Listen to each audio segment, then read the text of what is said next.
Michael, how are you doing today? I'm doing well, Will. Just kind of gearing up here for the fall harvest and, pumpkin flavored everything as we get into this fall. I do have a little question for you here today that I want to start out with, though. Have you heard why you should never tell a secret on a farm? I have not.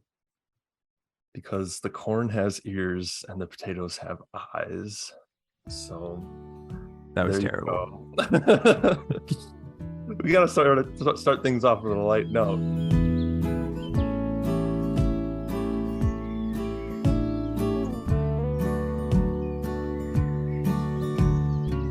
Welcome to Field Notes. My name is Will Fulwider, and I'm joined by my co-host, Michael Geissinger. We are two regional crops educators with UW-Madison Extension in Wisconsin, combining our skills, knowledge, and experience to help farmers and agronomists develop research-based solutions to issues facing agriculture in Wisconsin.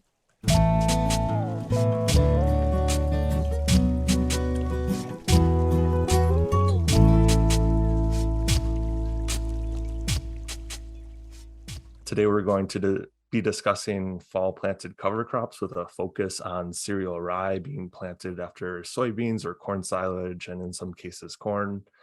For our guests today joining us, we are joined by Shelley, a nutrient and pest management specialist with UW-Madison that works in South Central Wisconsin, and Scott Carlson, a farmer from the St. Croix-Polk County area, who will be sharing their expertise with us today. So Kevin, hello, how are you doing today? I'm doing great, Michael and Will. Thanks for having me. Absolutely. So I'll just kick it off and say and ask really what is important about planting fall cover crops in Wisconsin? Well, fall cover crops are important in certain situations to help cover the soil during a period that's otherwise fallow after we harvest the crop in the fall, and we have nothing otherwise that would be growing fall through the winter and into the spring. So a cover crop can help to keep the soil covered, which will help prevent erosion that can occur from fall rains and spring rains and snow melt over the winter. As the water runs across the soil surface, it can take with it soil particles or soluble nutrients that are then lost from the field and might find their way to surface water resources. Or also there can be a certain amount of leaching of water down through the soil profile that can take with it soluble nutrients like nitrate. A cover crop can help to take up some of those nutrients and keep them in the root zone where they can be recycled for use by a crop later on rather than being lost to groundwater. So, and cover crops are also known to just add a little bit more organic matter to the soil than we would otherwise have, help condition the soil, help improve the structure, help with water holding capacity, water infiltration, and a number of benefits, but particularly, kind of that fall through spring, there are some ecosystem services that can be provided by cover crops. We know one of the most common cover crops planted in Wisconsin is cereal rye that's planted after soybeans or corn silage, sometimes after corn for grain. Could you speak into a little bit why that might be? The winter cereals or winter cereal grains are the crop that's really most adapted to be planted at that, in the fall, very late in the season. They're adapted to germinating and emerging and establishing themselves in the fall.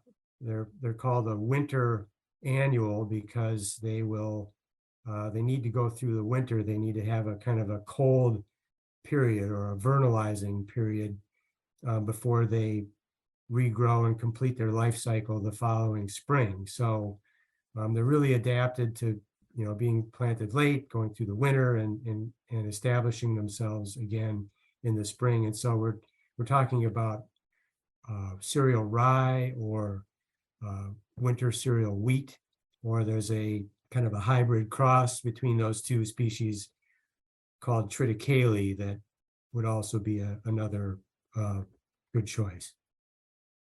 It seems like, at least in my experience, that people have really focused on cereal rye rather than the triticale or the wheat as a cover crop. Is there a reason why that is? Is it better at kind of withstanding winter kill or something like that? It really is the most winter hardy. Triticale would be a close second, but it's going to establish the fastest in the fall and get started again the fastest in the spring. Also, the seed tends to be a little cheaper because this is a cover crop. Considering economics, it tends to be the cheapest seed that's available, at least so far. Yeah, and what has your personal experience been working with cereal rye in your role, whether that's doing some projects working on cereal rye or farmer success stories with it that kind of demonstrate some of the research that's been done around it? Sure. Mostly where I've worked with rye is after corn silage, both in terms of just using it as a cover crop or as that early season forage crop. But corn silage is a situation where we really should have a cover crop because we're harvesting silage and we don't leave a lot of crop residue to cover the soil. It's also a place where we tend to put manure, and so it can be a situation vulnerable to soil erosion and nutrient loss. And also corn silage is harvested a little earlier than our full season grain crops, so it's a time when we can a little bit more easily get a cover established because we can plant it in a lot of times in late September, mid to late September throughout most of the state, or at least in the first week of October.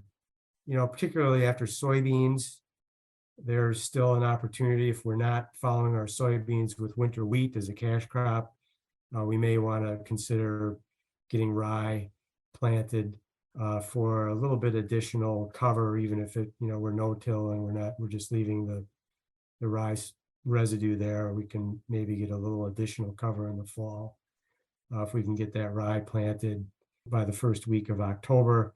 Beyond that, we're not going to get a lot of cover in the fall, but if we're willing to let it grow in the spring, in late April, and in maybe the first week or two of May, that helps with kind of resilience against some of those early season rains that we get in late April through early June.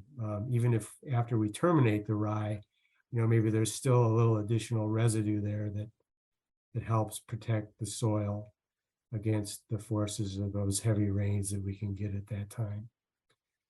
So my experience primarily after those little earlier harvested crops, but to some extent after soybeans or even after corn for grain. Again, there we're late enough where there's going to be very little fall growth, but we can get some spring growth that can help with these cover crop objectives that we have. So it sounds like, the further you push it into winter in a way is the lessened success that you're going to have in establishment. And are there considerations if you are trying to plant it after corn for grain? I know a lot of farmers that I work with, they are planting it after corn for grain, that you should be making or taking into consideration when you're planting that rye, either upping the seeding rate or what have you. And are there other factors like temperature and precipitation that'll affect that the success of that establishment and that stand in the following spring? Yeah, temperature and moisture will definitely be a factor, but at that time of the year, it's largely going to be just the temperature and a little bit day length too. These species are sensitive to the amount of sunlight that we have, so even if it's warm, just the short day length at that, once we get into the end of October, early November is going to be a big factor. So I do think, normally a typical cover crop seeding rate for rye would be, 40 to 60 pounds if it's per acre of pure live seed. If it's, you need to consider the germination percentage on their seed that we have, but that's about where we'd be if we're in that mid-September to the first week of October. Once we get past that, we're going to probably want to bump it up, 5 to 10%. And then that's assuming we're still planting it with a grain drill or a air seeder where we're able to get some good seed to soil contact and maybe a little bit of that residue cover over the seeding. If we're just broadcasting it on the surface, we're going to probably want to bump it up another 5 or 10%, and then probably expect a little less success and a little more risk and a little more variability in terms of what we're able to accomplish. But rye is amazing. If you can just get it down in the residue cover a little bit and get enough moisture, it does seem to set root pretty reliably. It's great that you just talked about kind of seeding cover crops and planting, because the next question I have is kind of related. How are you going to get rid of that cover crop after you planted it?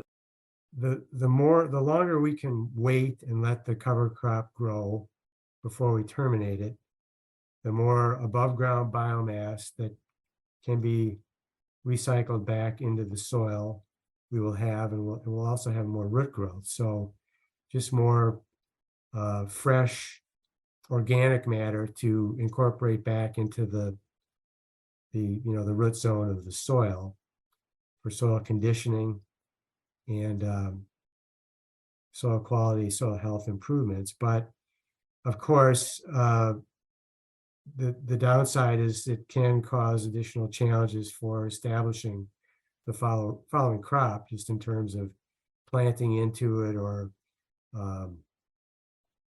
incorporating all the residue, all the biomass that we might get. So most of the work that I've done has been with kind of the more traditional early termination of that rye. So probably in late April, when the rye is kind of still tillering, maybe just at the onset of stem elongation. Maybe we've got, only probably 4 to 8 inches of growth by that time.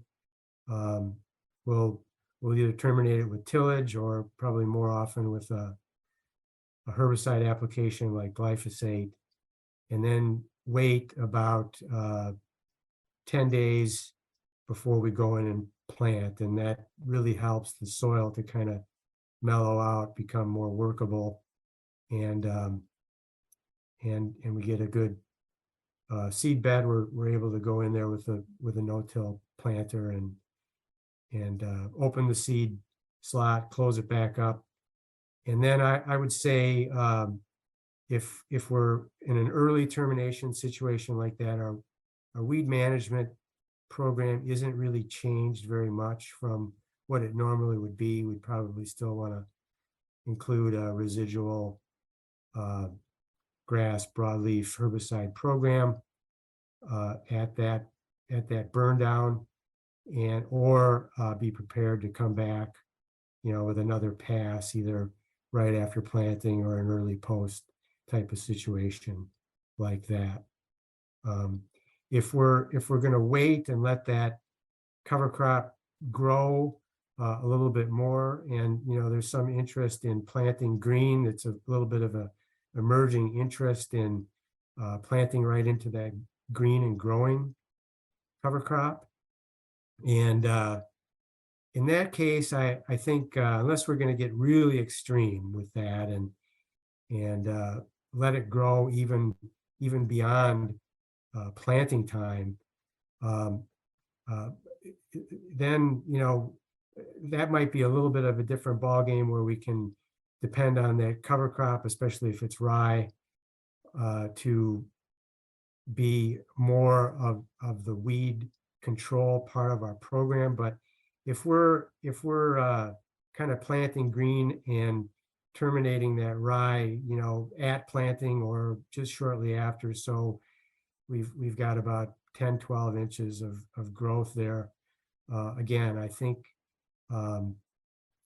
we're probably going to want to include some residual grass and broadleaf herbicide at that time, or just because of the biomass that we have there, there's a little bit more of a risk of that tying up the residual herbicides. So we might want to come back a little bit later and do kind of an early post there based on what we're observing in terms of weed emergence, or what we anticipate based on kind of our historical weed pressure. So a little bit of an adjustment in terms of timing, but I don't think it results in a drastic change in our weed management program from what we would normally have in most cases.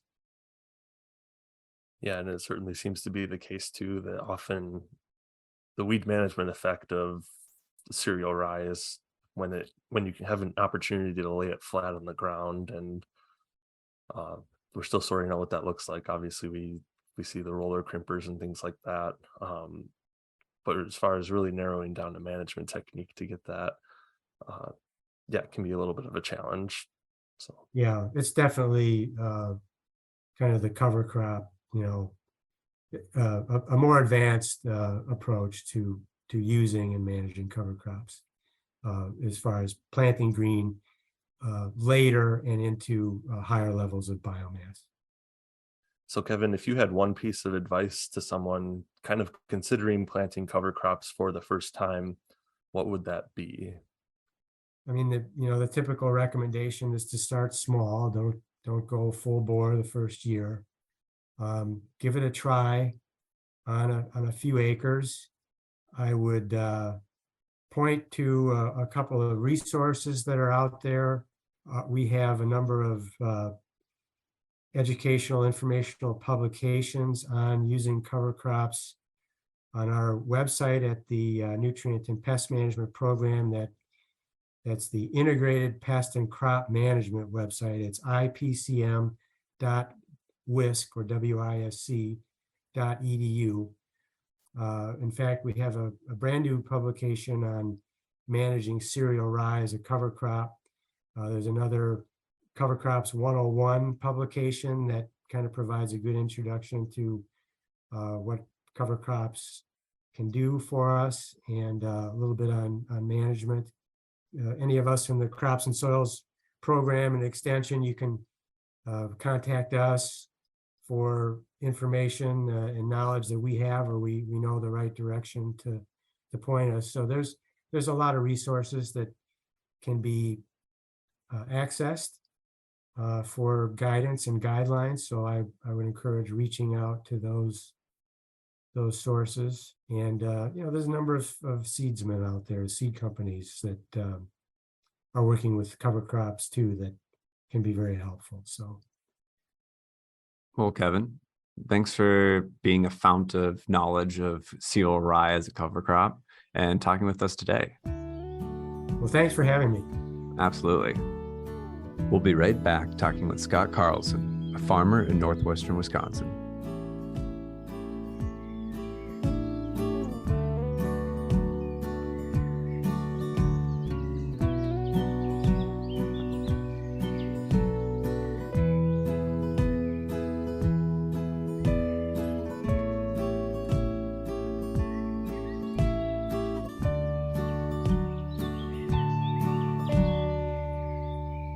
About 2,600 acres up in southern Polk County, northern St. Croix County. Again, Scott Carlson. We grow three, actually we've added a fourth crop here as of lately, but corn, soybeans, and then we grow about 400 to 500 acres of rye as a grain crop and straw. And then we throw in snap beans behind on a field or two after the rye as well. Been growing the rye for a grain crop for almost 15 years now, and it's been a nice diversification for us, nice rotation. Corn, soybeans, just kind of that every other year we were looking for a third crop to rotate to, and it's filled in very well for us. Did you initially start using rye as a cover crop, then transition to actually growing it out as a full crop in your rotation? No, we did the full crop first, and then over the years started, we basically got into growing rye as a third cash crop, and then growing it as covers came later. To be honest, we actually started growing it for export market for bread, rye bread. It was going overseas, and that was our sole purpose of growing it at that point. And then, probably 10 years ago, we converted to the cover crop market for our sales. What's kind of been your personal experience working with cereal rye? I mean, you've already talked about it as a cover crop, but especially in that kind of unique way of producing it for cover crop seed. Could you just kind of give us a 30,000-foot overview of what that looks like on your farm? We harvest basically our average start date's probably the 15th to the 18th of July. It's a quite slow process. Over the years, we just kind of figure a 40 to 50 acre average day. And then we bale all the straw, and we have sales for that. We small square about half our crop for that small square straw market. The big squares go to a couple of dairies for feed in their dairy rations. We harvest as early as possible. We put it in a couple of different air bins. We condition it, send off germ samples.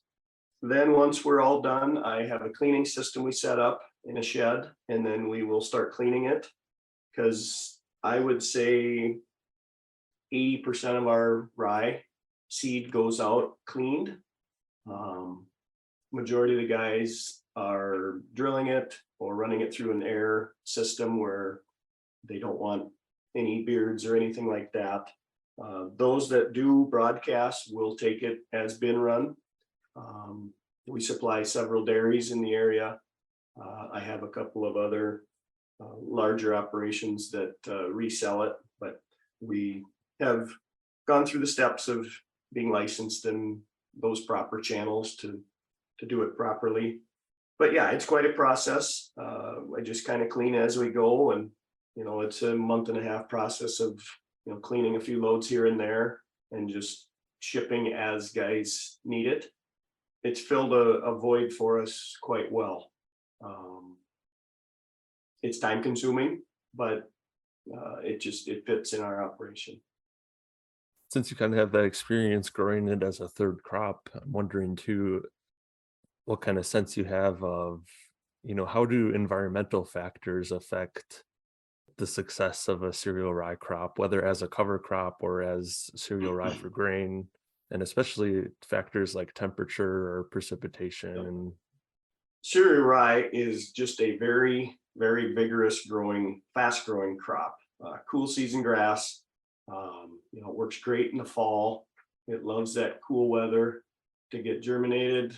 And for instance, last fall, we had a very late, warm fall, and we got germinated. It got up, it got growing, and especially the corn silage guys, we actually had some complaints that they had too much growth. And then an earlier spring, this spring, and they actually had more growth than they really wanted. And those that needed, a lot of the dairies need to till their ground. They're not set up for no-till. No-tilling into it, I think, would have been fine, but those that did need to till to level some ground off from some manure applications or whatever it might be, really kind of had a challenge this spring. We had a very short window to get it sprayed off. They struggled with just kind of being sod bound, but that's part of growing a cover crop, is every year is different. There's never a year that's the same. You have your fall conditions, you have your spring conditions. Very seldom will you have a back-to-back year with the same experiences. So that's the one thing that I've kind of pushed is, don't expect every year to be the same results. It's not a cookie cutter approach. They are a challenge, but they're not challenges that can't be dealt with. You just have to be a little more flexible. Having your own sprayer is a definite plus, not a must, but it's a plus, just due to the window of opportunity of getting termination. Once again, just to step back, we have rye that germinates on our combine. If it rains and sits for 3 days, you'll have rye growing on the steps. So it's just an amazing seed that you give it moisture, it'll germinate. To go along with that, the tillering capabilities of it are just very aggressive tillering, which gives you that good ground cover. In turn, you get some weed suppression. I've found rye to be quite easy and economical to terminate. I've heard of people that have had a challenge getting it terminated. I personally have not. A low dose of glyphosate, I've always had success terminating it with a low dose of glyphosate. For us, it's not been that much of a challenge to deal with, in addition to your normal everyday cash crop growing. Speaking a little bit more about termination, we have people down here that are starting to kind of delay that termination of that cash crop. They're planting green or taking that timing and messing with it a little bit in order to get some weed management out of the rye cover crop, or they're terminating early and trying to make sure that nitrogen doesn't get immobilized by this huge amount of biomass that the rye is producing. I'm wondering, in your experience, what does your timing look like from termination? Sounds like you've had a lot of success using glyphosate as termination. I'm just wondering, kind of, what about that timing have you really kind of dialed in for your farm?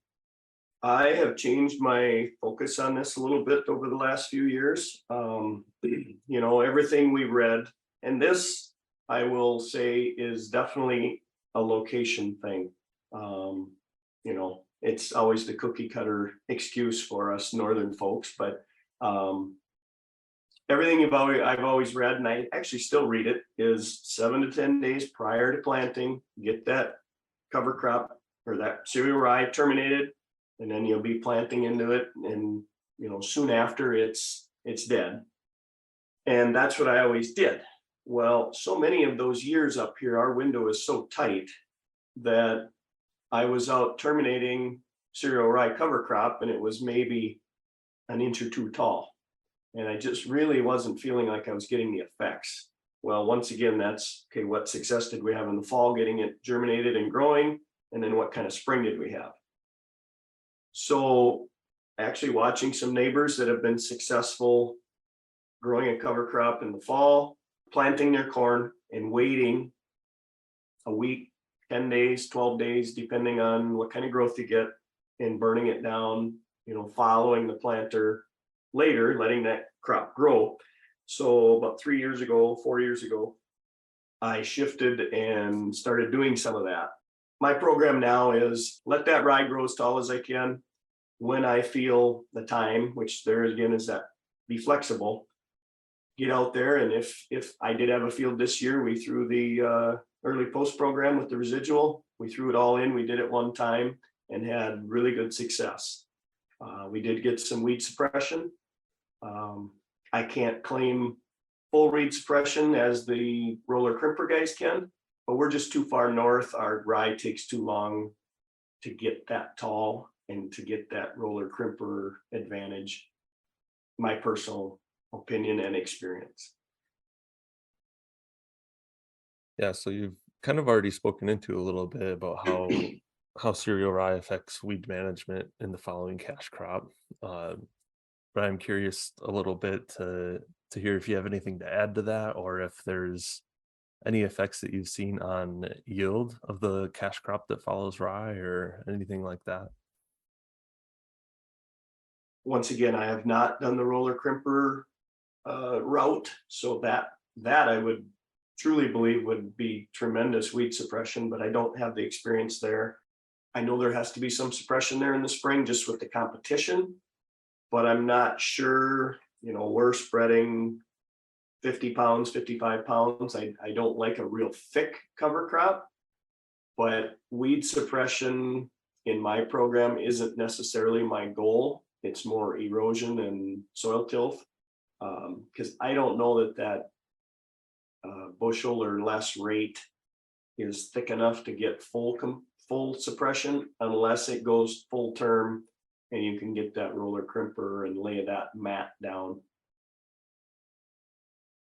Do you have any other options for cover crops after kind of fall harvest that could look at maybe fixing some nitrogen or getting a mix in there rather than just rye, or is rye really your only option at that point?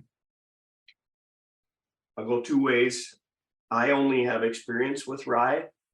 I know of a couple neighbors that have tried some multi-species after soybeans, even early soybeans.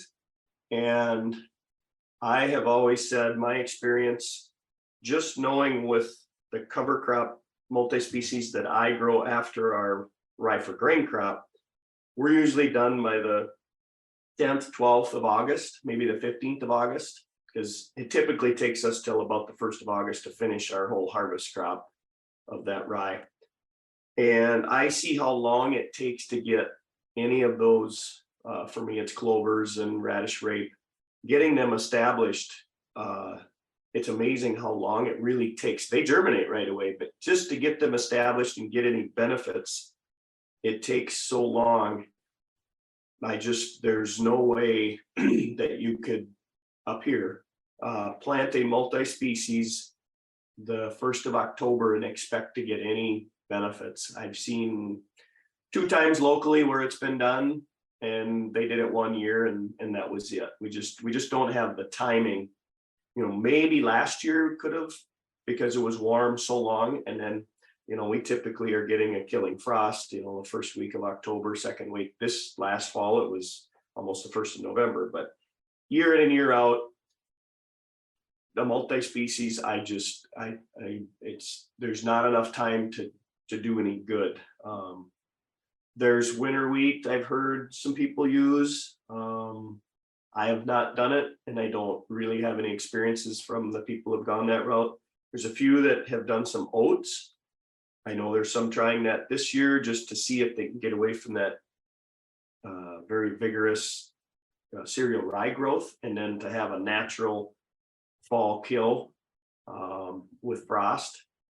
I don't have any experience with oats, but I would just think that getting germination of oats, if you don't have soil contact, I think is going to be difficult, but I don't have any experience there. So yeah, I really only have experience with cereal rye and then the multi-species after our rye grain crop. Thanks for sharing all your knowledge and your experiences with cereal rye. And to end us here with one final question, it's, what if you had one piece of advice for other farmers that are considering planting cover crops, cereal rye, whatever it is for the first time, what would it be? There's always the advice, try it on a small scale, try a 40, try a 20, whatever fits. But the most important thing is have an open mind and just know going into it that whatever anybody told you, you can probably guarantee it's going to be different, because we're in Wisconsin, we're up north, the weather factors change everything every year, and you'll never get the same results that the neighbor did, or because every farm is different. And I've always been one to tell, just the extension people and the watershed people that I deal with, it's every single farm is different, and there's just no cookie cutter approach to any part of farming for that matter, but cover crops as well. It's never the same. It's a challenge, but it's not challenges that we can't deal with. It's not impossible. It does work. There is no doubt about that. It does work. So we've had good success with it. I've never had a failure. Yeah. Well, that about wraps up our questions for you today, Scott. We appreciate you taking the time to join us and provide your expertise. Yeah. Good luck on your cover cropping this fall. Yeah. Thank you. Thank you. Thanks for listening. This has been Field Notes from UW-Madison Extension. My name is Will Fulwider, Regional Crops Educator for Dane and Dodge counties, and I was joined by my co-host, Michael Geissinger, Crops Educator for St. Croix, Barron, Polk, and Pierce counties. A big thank you to Joe Ryan for creating our theme music and to Abby Wilkie-Maki for our logo. If you have any questions about anything you've heard today or about your farming practices in general, reach out to the Extension agriculture educators serving your region.